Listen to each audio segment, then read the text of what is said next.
Hello 12th class. अपना third chapter यानी कि 13 चैप्टर धर्मवीर भारती पद्य भाग का, ठीक है।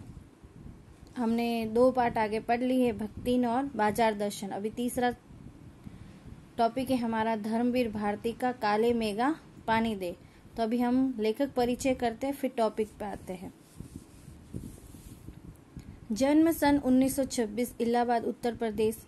प्रमुख रचनाएं कनुप्रिया, 7 गीत वर्ष, ठंडा लोहा कविता संग्रह, बंद गली की आखिरी मकान कहानी संग्रह, सूरज का 7वां घोड़ा, गुनाहों का देवता इनका उपन्यास है, अंधा युग गीति नाट्य, पंचयंती कहानी अनकही, मानव मूल्य और साहित्य, ठेले पर हिमालय निबंध संग्रह। इनको प्रमुख सम्मान मिले जो पद्मश्री, व्यास सम्मान एवं साहित्य के कई अन्य राष्ट्रीय पुरस्कार।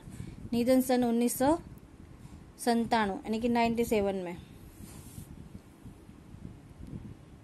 गुनाहों का देवता उपन्यास से लोकप्रिय धर्मवीर भारती का आजादी के बाद साहित्यकारों में विशिष्ट स्थान है। उनकी कविताएं, कहानियां, उपन्यास, निबंध, गीति नाट्य और रिपोर्टाज हिंदी साहित्य की उपलब्धियां है।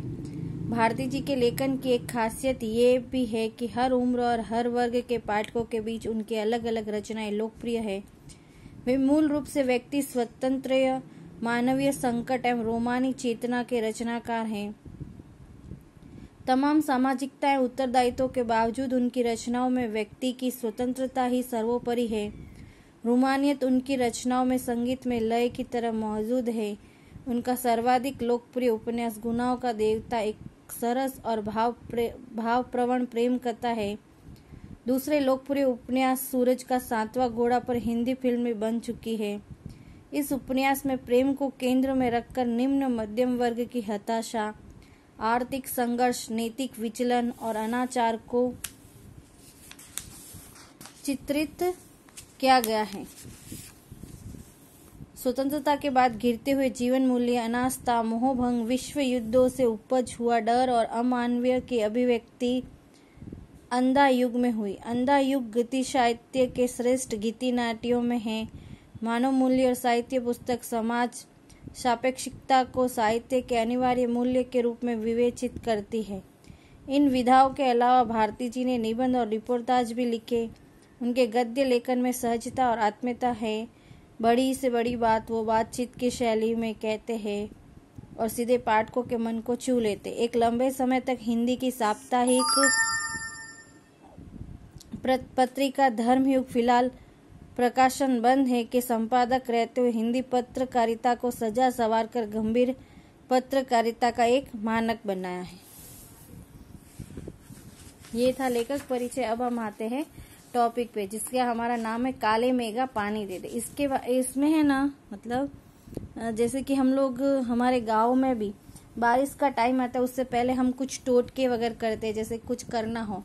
तो इसी में भी वही है कि देखो भाई, बारिश का टाइम है, बारिश आ नहीं रहे, इंद्र देवता अभी तक नाराज है, तो उनको मनाने के लिए मतलब क्या क्या करते हैं वो इस पाठ के माध्यम से हमें समझ में आएगा। उन लोगों के 2 नाम थे, इंद्रसेना या मेंढक मंडली, बिल्कुल एक दूसरे के विपरीत। जो लोग उनके नग्न स्वरूप शरीर, उनकी उछल कूद, उनके शोर शराबे और उनके कारण गली में होने वाले कीचड़ कादों से चिढ़ते थे, वे उन्हें कहते थे मेंढक मंडली। और उनकी आगवानी गालियों से होती थी। मतलब जब वो आते थे तो लोग उनको गालियां देते, क्योंकि लोगों को ज्यादा शोर शराबा और पसंद नहीं था। फिर वो सिर्फ अपनी निकर पहने ही होते थे, आधे कपड़े पहने हुए थे, तो ये लोगों को इससे छीड़ थी, इसलिए उनको क्या बोलते थे, ये आ गई मेंढक मंडली। वे होते थे 10-12 बरस से 16-18 बरस के लड़के, सावला नंगा बदन, सिर्फ एक जांघिया ही, कभी कभी सिर्फ लंगोटी। एक जगह इकट्ठे होते थे। पहला जयकारा लगता था, बोल गंगा मैया की जय। जयकारा सुनते ही लोग सावधान हो जाते थे।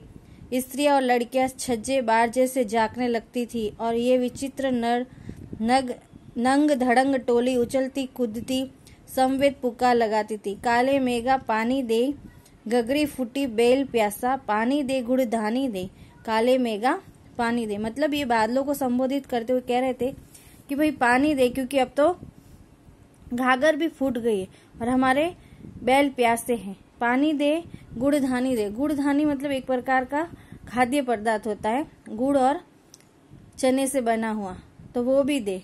उछलते कूदते एक दूसरे को धकियाते ये लोग मतलब धक्का देते हुए लोग गली में किसी दो मंजिल मकान के सामने रुक जाते। पानी दे मैया, इंद्र सेना आई है। और जिन घरों में आखिर जेठ या शुरू आषाढ़ के उन सूखे दिनों में पानी की कमी भी होती थी, जिन घरों के कुएं भी सूखे होते थे, उन घरों से भी सहेज कर रखे हुए पानी में से बाल्टी या घड़े भर भर कर इन बच्चों को सर से पैर तक तर कर दिया जाता। मतलब कि भले ही पानी कमी है उनको, लेकिन फिर भी जब ये इंद्र सेना आती थी तो थोड़ा सा पानी उनके ऊपर डाल दिया जाता, इनको भिगो दिया जाता था। ये भीगे बदन मिट्टी में लोट लगाते थे, पानी फेंकने से पैदा हुए कीचड़ में लथपथ हो जाते थे। हाथ पांव, बदन, मुंह, पेट सब पर गंदा कीचड़ मलकर फिर हाँक लगाते, बोल गंगा मैया की जय। और फिर मंडली बांधकर उछल कूदते अगले घर की ओर चल पड़ते, बादलों को टेरते, काले मेघा पानी दे। वे सचमुच ऐसे दिन होते जब गली मोहल्ला गांव शहर हर जगह लोग गर्मी में भून भून कर त्राहिमाम कर रहे होते। जेठ के 10 तपा यानी कि तपते हुए दिन जेठ महीने के बीतकर आषाढ़ का जो पहला पंखवारा यानी कि पंखवारा बोलते हैं 15 दिनों का समय भी बीत चुका होता है, पर क्षितिज पर कहीं बादल की रेख भी नहीं दिखती होती है। कुएं सूखने लगते, नलों में एक तो बहुत कम पानी आता है और आता भी है तो आधी रात को भी मानो खोलता हुआ पानी यानी कि गरम गरम पानी आता है।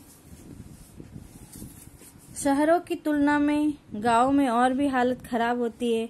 जहाँ जुताई होनी चाहिए वहाँ खेतों की मिट्टी सूखकर पत्थर हो जाती है, फिर उसमें पपड़ी पड़कर जमीन फटने लगती है। लू ऐसी कि चलते चलते आदमी आधे रास्ते में लू खाकर गिर पड़े। ढोर ढगर मतलब वो पशु होते हैं जो प्यास के मारे मरने लगते, लेकिन बारिश का कोई नाम निशान नहीं। ऐसे में पूजा पाठ कथा विधान सब करके लोग जब हार जाते तब अंतिम उपाय के रूप में निकलती है इंद्र सेना।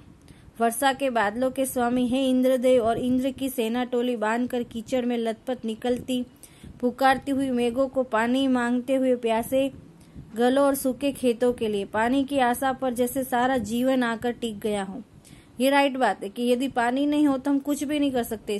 शुरुआती हमारी उठते ही पानी से होती है, तो पानी ही हमारा जीवन है, इसके बिना कुछ नहीं है। बस एक बात मेरे समझ में नहीं आती थी कि जब चारों ओर पानी की इतनी कमी है तो लोग घर में इतनी कठिनाई से इकट्ठा करके रखा हुआ पानी बाल्टी भर भर कर इन पर क्यों फेंकते। कैसी निर्मम बर्बादी है पानी की। ये भी बात राइट है कि भाई देखो, यदि पानी की कमी है तो फिर इन लोगों पे इतना पानी व्यर्थ क्यों करना।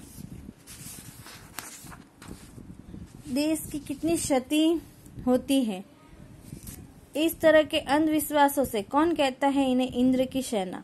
अगर इंद्र महाराज से ये पानी दिलवा सकते तो खुद अपने लिए पानी क्यों नहीं मांग लेते, क्यों मोहल्ले भर का पानी नष्ट करवाते घूमते। नहीं, ये सब पाखंड है, अंधविश्वास है। ऐसे ही अंधविश्वासों के कारण हम अंग्रेजों से पिछड़ गए और गुलाम बन गए।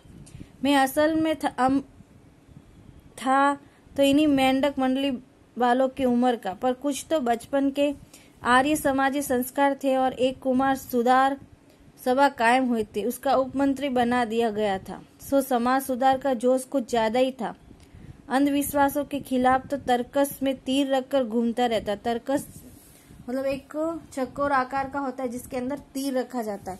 तो मतलब अंधविश्वास के खिलाफ, जैसे अब अपन भी लोग ऐसे ही हैं कि कोई भी अब पुराने रीति रिवाज की बात करते तो हम कैसे कहते ये क्या ऐसा होता है, कैसे इससे कुछ नहीं होता। तो वैसे ही लेखक भी सेम ऐसे ही थे।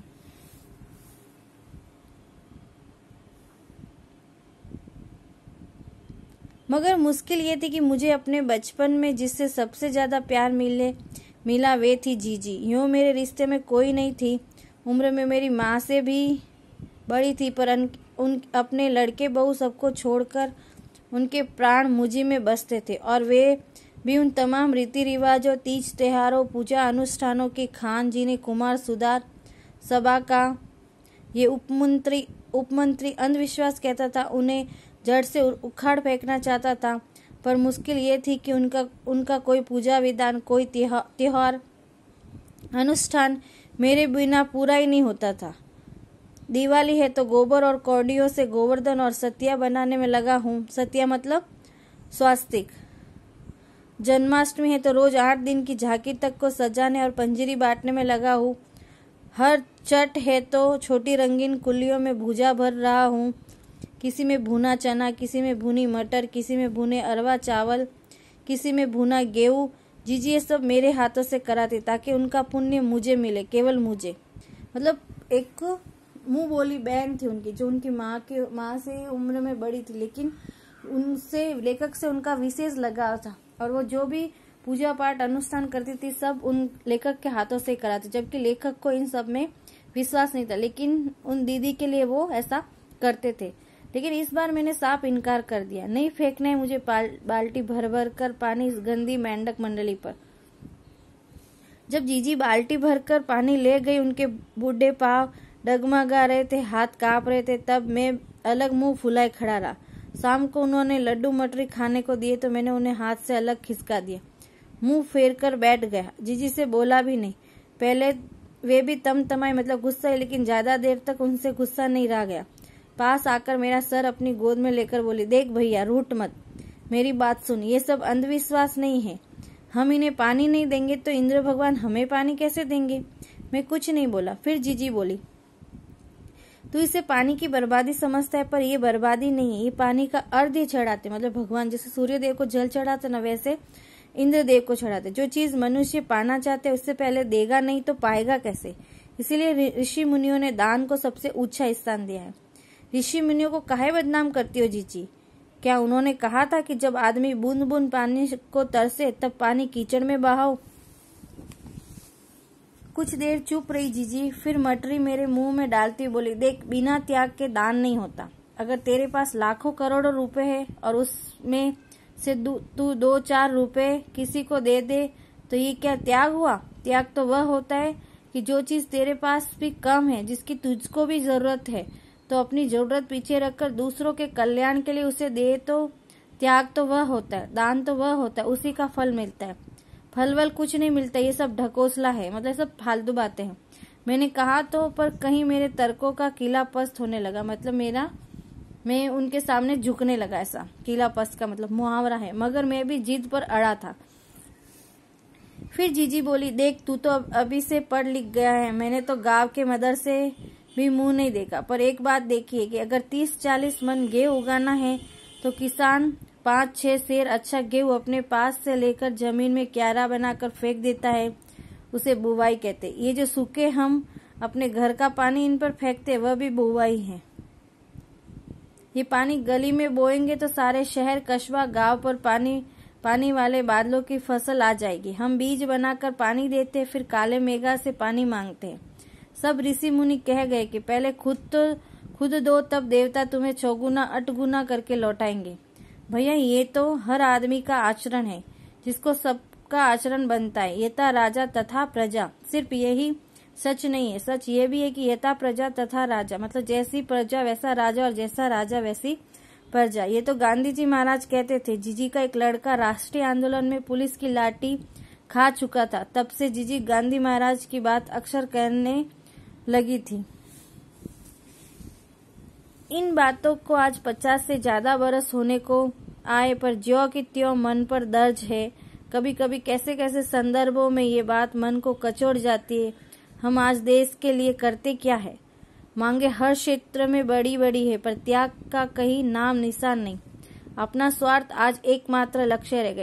ये बात राइट है कि हम सिर्फ अपना ही सोचते हैं, हम दूसरों का नहीं सोचते हैं। हम चटकारे लेकर इससे या उसके भ्रष्टाचार की बातें करते, पर क्या कभी हमने जांचा है कि अपने स्तर पर अपने दायरे में हम उसी भ्रष्टाचार के अंग तो नहीं बन रहे?